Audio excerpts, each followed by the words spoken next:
Alright, so this car I'm checking out right now is just too cool, too extreme, too hardcore not to get its own sort of presentation video of the car.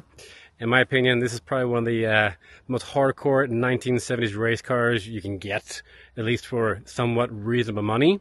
So check this thing out. This is a 1971 911S 3.0 RSR replica. I would actually call it more of a tribute to the iconic 1970s race car, because this car isn't just show, it has just as equal amount of go in this car.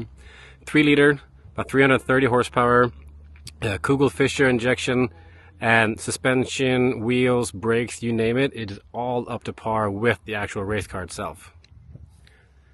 So what's super cool about this car isn't only the fact that it's actually street legal and is extremely well built. This car is a 3-time FIA European Historic Rally winner. 3 gold medals this car. So it hasn't been just some garage queen, if you know what I mean, built to look good at car shows. This car is built to race, built to drive, and it does it extremely well.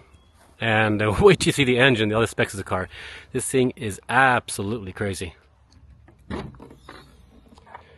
Alright, so as mentioned before, 3-liter engine, 930 block, has a Kugel-Fischer injection to the car, makes about 300 horsepower, about 1100 kilos.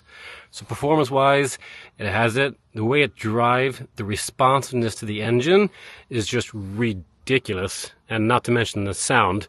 I'll give you guys a little sound clip here in a short bit, but just check this thing out. Not only a piece of art, but a true racing machine right here.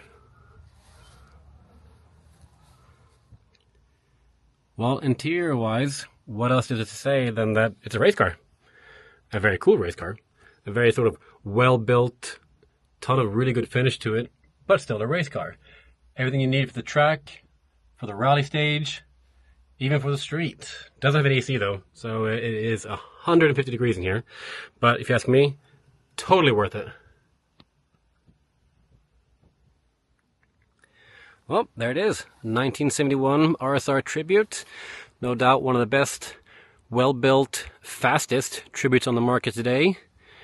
If you're in the market for one of these cars, this is definitely one to check out and don't miss on the auction. All the more information, photos, video will be there.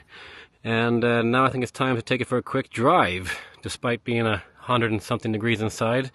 As I said before, well worth it.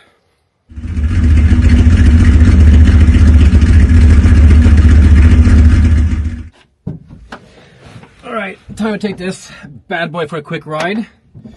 I'll show you first how to start it. The main switch down here, main power switch. Ignition.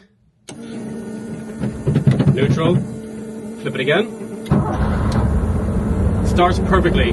Warm start, cold start. Starts just like a regular car. Alright, let's go. Even the clutch works very similar, I should say, to a regular street car.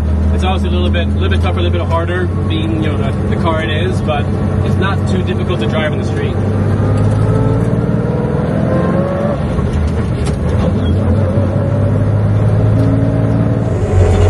So the few cars that make me really speechless, I've driven a ton of them, but I gotta say this car is no doubt top 5 cars I've ever driven. And yeah, it drives great, it handles great, but there's one thing that really sets this car apart from almost anything else I've driven. That's this.